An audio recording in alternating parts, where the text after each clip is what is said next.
All right, all praise, glory, and I was most certainly due to the Most High, the God, patriarchs Abraham, Isaac, and Jacob, and peace to you in the name of His Son, Jesus. I count it truly a blessing. Each and every time that I can come before you to preach the word of God, and never do I count it as a light thing to do so. All right, brothers and sisters, I want to get into today's lesson, and it is a lesson dealing with basically how we know that the God of this book that is described in, when I say the book, I'm talking about the Bible, is God. This is just one of the ways.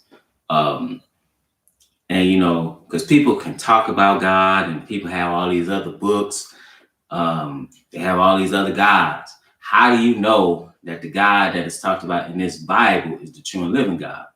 Peace to you, Brother Joshua. It's good to see you there, good brother. It's quite simple. He tells the end from the beginning. Let's go look at that. This is Isaiah the 46th chapter. And I want to pick it up at verse 9, because it's not like he's not saying you can find out who I am. He's telling you, go ahead, check it out. This is Isaiah the 46th chapter in verse 9. He says, remember the former things of old, for I am God and there is none else. I am God and there is none like me. See, people could talk about peace to MC Israel. They could talk about all these other gods, but this is about the true and living God. This is something that he does. So again, he says, remember the former things of old, for I am God and there is none else. I am God and there is none like me. Then he says something, declaring the end from the beginning, and from ancient times the things that are not yet done, saying, my counsel shall stand and I will do all my pleasure. See, there's no other one that's telling you what's going to happen before it takes place. It's just not, you can't find it, but you can find it here. Let's go to, in this same book, let's go to Isaiah the 44th chapter. And this is just one example. We're going to go through in this series, we're going to go through a few. This is Isaiah the 44th chapter, and I want to pick it up at verse 28. Now, here's a prophecy concerning this mighty king. Okay, it says that saith of Cyrus, he is my shepherd and shall perform all my pleasure, even saying to Jerusalem, thou shalt be built, and to the temple thy foundation shall be laid. Now Isaiah's talking about Cyrus. Now just so we understand, Cyrus prophesied during the span of 4 kings: Uzziah, Jotham, Ahaz, and Hezekiah.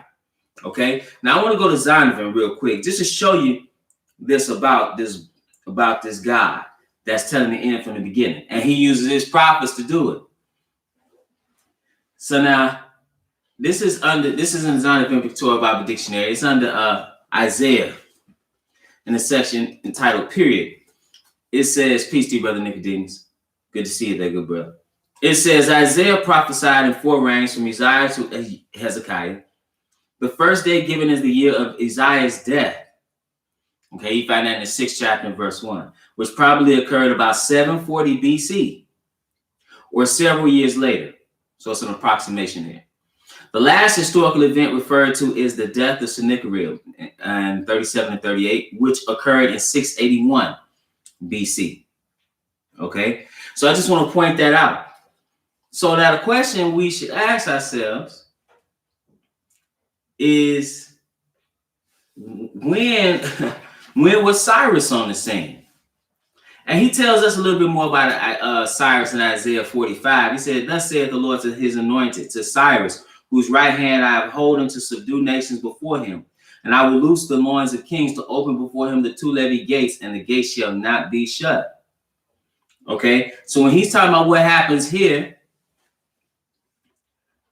now let's see when Cyrus started to reign. We're still in the same book.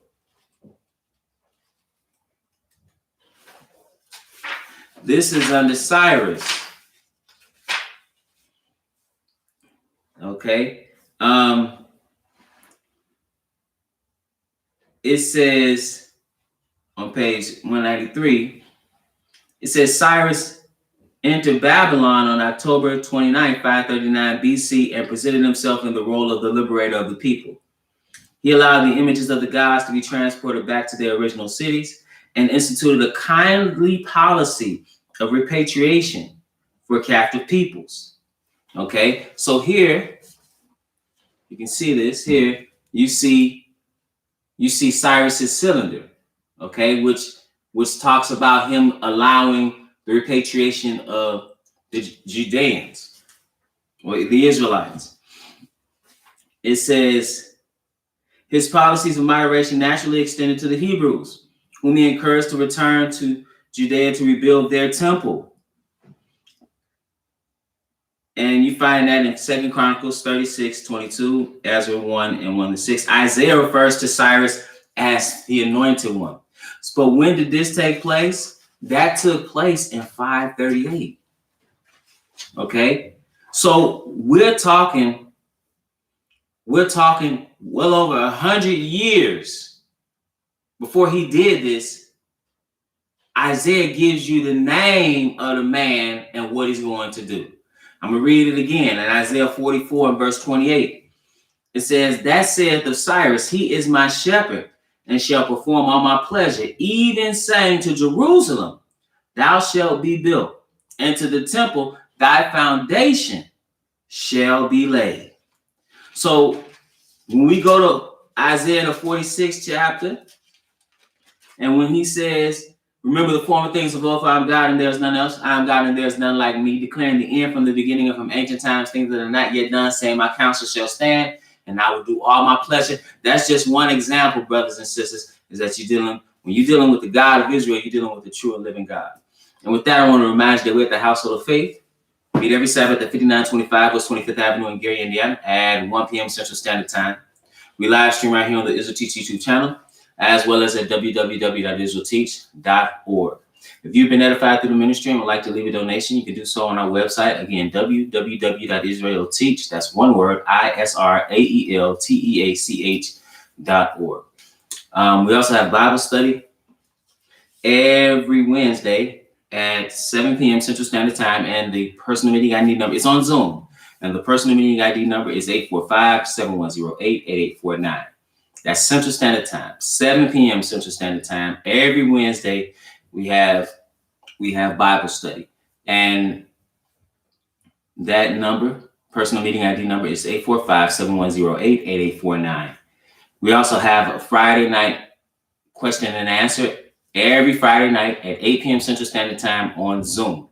And the personal meeting ID number there is 602-961-1318. Again, that number is 602-961-1318. And with that, brothers and sisters, it's always my prayer that you will edify.